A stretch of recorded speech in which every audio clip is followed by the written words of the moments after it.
The echoing woods. Ben adjusted the backpack on his shoulders and took a deep breath. The mountain air was clean and cold, and beneath his feet the forest trail stretched like a dirt ribbon between giant pine trees. This was day 3 of his 5-day solo trek deep within the Swiss Alps. He was an experienced hiker. The silence and solitude of the forest didn't frighten him, they brought him peace. On this particular day the silence felt deeper than usual. No birds sang, no squirrels rustled. The only sounds were the crunch of his own boots on the soft earth and the rhythm of his own breathing. The silence was absolute, heavy. The first strange sound was faint, almost imperceptible, a metallic click like a camera shutter from somewhere to his left. He stopped and stared into the trees. There was nothing but trunks and long shadows. Must have been an insect or a loose pebble, he muttered, and walked on. About an hour later he heard the sharp crack of a dry branch snapping behind him. It was a loud, clear sound. He spun around immediately, expecting to see a deer or an ibex, but there was nothing there. The forest was empty and still. He shrugged. Forest animals are fast, but a few seconds later he heard the sound again, the exact same sound with the same pitch and tone, but this time it came from in front of him. It was as if the forest had simply played back the sound for him. An unpleasant feeling clawed at his gut. This was not natural. As he continued, the strange sounds grew more frequent. He heard the zipping sound of a sleeping bag, though his own was packed tightly in his backpack. He heard the crunch of footsteps on gravel, but the steps never got closer or farther away. They just were, a looping repetition. He checked his GPS. He was on the right path. But the forest no longer felt friendly. He felt the presence of a silent, invisible observer. The real fear began when the sounds became personal. He stopped for a drink of water and said quietly to himself, just a few more kilometers to go. A minute later, from deep within the trees, a faint, distorted echo of his own voice whispered back, "Kilometers to go." He froze. This was not a hallucination. Something in this forest was listening to him, and it was learning. As evening approached, terror had replaced all his logical thoughts. He had to set up camp for the night.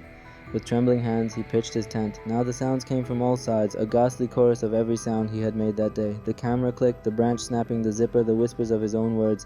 Then came the most terrifying sound of all. It was the voice of his wife, Anna, calling his name. Ben? Anna was thousands of kilometers away, in their city. This was impossible. He remained motionless in his tent, staring into the darkness outside. The voice came again, this time a little more pleading. "Ben, honey, where are you?" It was Anna's voice, but it wasn't. It was a perfect, yet soulless imitation. Something in the forest had accessed his memories and was using the person he loved most as a lure. The voice called again and again, sometimes worried, sometimes angry, and each time sounding a little less human. He stayed awake all night, listening as the mimic sounds circled his tent. At the first light of dawn, he couldn't take it anymore. He abandoned his backpack, his tent, everything. He just ran. He bolted from the path and scrambled straight down the steep mountainside, never looking back. He didn't know how long he ran. Hours later, exhausted, bruised, and terrified, he stumbled onto a remote logging road and collapsed in front of a timber truck. The truck driver later told the police that he'd found a man shivering with terror, repeating the same words over and over. The sounds, it mimics everything. Ben never went hiking again. He grew to hate silence, because sometimes, in the quiet moments, when everything is still, he thinks he can hear faint echoes at the edge of his hearing, echoes from a forest that remembers, listens, and waits.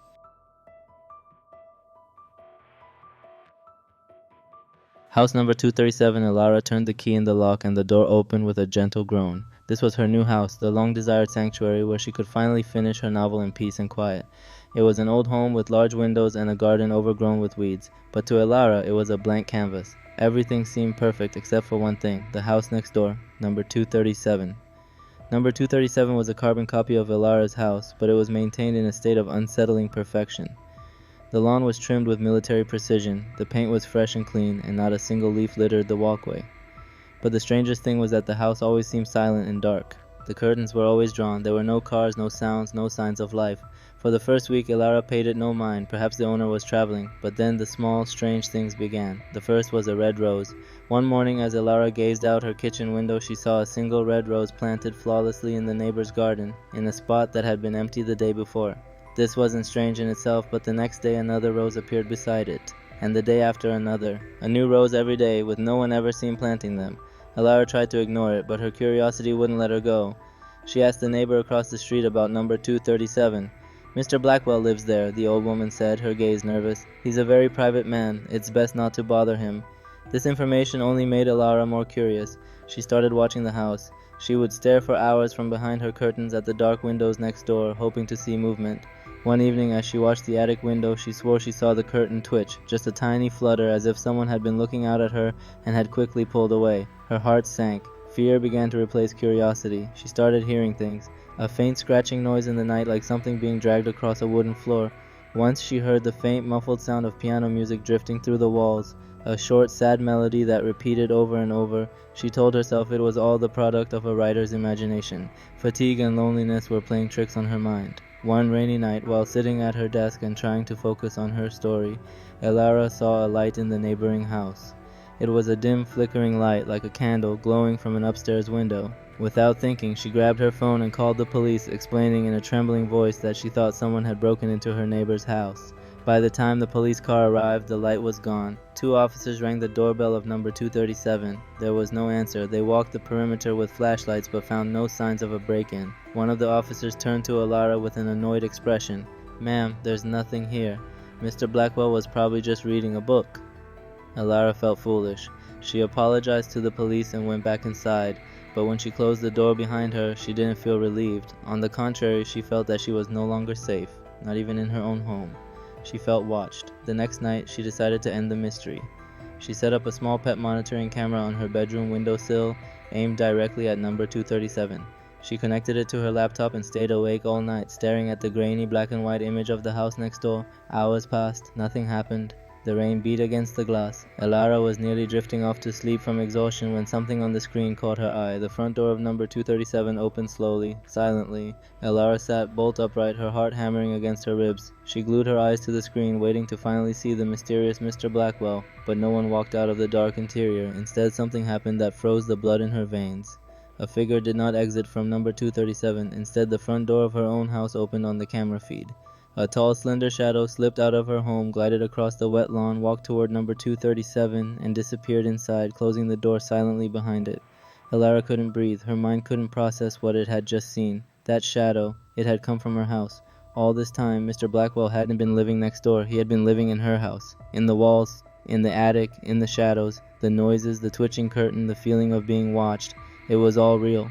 Suddenly, she heard a faint creak from the hallway stairs behind her, the sound of footsteps descending slowly, and then from her own living room a piano began to play. It was the same short, sad melody she had heard from the house next door, now playing inside her own home. Quiet, clear, and close. Far too close.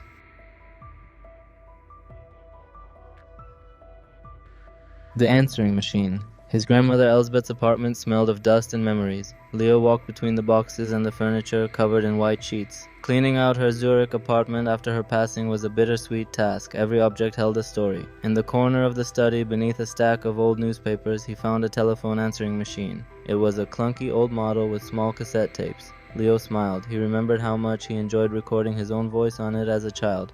Out of curiosity, and perhaps a bit of nostalgia, he plugged it in. He didn't expect it to work, but it powered on with a faint hum, and a small red light blinked to life. The tape counter displayed the number 1. One new message. Leo pressed the play button. A sound full of static and hiss came from the small speaker. Most of it was unintelligible. But right at the end of the message, amidst the noise, he thought he could hear a faint, wheezing voice say his grandmother's name. Elsbeth. Then a beep, and it was over. Leo shrugged. It must have been an old, corrupted message left on the tape from before his grandmother had died. The next day, he returned to the apartment to continue his work. As he entered the study, something caught his eye. The little red light on the answering machine was blinking again. He approached it confused. The tape counter now displayed the number 2. This was impossible. The apartment's phone line had been disconnected for weeks. He felt a sudden chill. With slightly trembling hands, he pressed the play button. The first message was clearer than the day before. The same weak, breathless voice, but this time the words were discernible. A halting whisper. Elsbeth, I'm still waiting. Leo's heart began to pound. He played the second message. This one had no words, just 10 seconds of heavy, raspy breathing, followed by the click of the call ending. Leo yanked the machine's plug from the wall. In a panic, he looked at the phone jack on the wall. Just as he thought, no cord was connected to it. Was this some kind of cruel prank? Had someone secretly entered the apartment? But the doors were locked and everything seemed untouched. He couldn't leave the machine there. He had to understand what was happening. So he took the answering machine with him back to his own apartment across town. He placed it on his kitchen table where he could watch it constantly. He didn't plug it in. He just left it there like an ancient cursed artifact. For 2 days, nothing happened. Leo almost convinced himself that it had all been caused by exhaustion and grief. On the third night, he awoke to a faint, familiar sound, the soft click and whir of a cassette tape turning. He sat up in bed, terrified. He ran to the kitchen. The answering machine, completely unplugged from the wall, had turned on by itself. Its red light glowed in the darkness of his apartment. The tape counter showed the number 1. Holding his breath, he pressed play. This time the voice that came from the speaker was no longer weak or breathless. It was clear, cold, and close, terrifyingly close. The voice did not say his grandmother's name. It said Leo. Terror paralyzed him. He was frozen in his dark kitchen. The voice continued. "She told me you'd come. I'm not waiting for her anymore." Silence. Leo could hear his own heartbeat thundering in his ears. Then the message ended with a sound that was not a voice. It was the distinct metallic sound of a key turning in a lock. The lock on his own apartment door.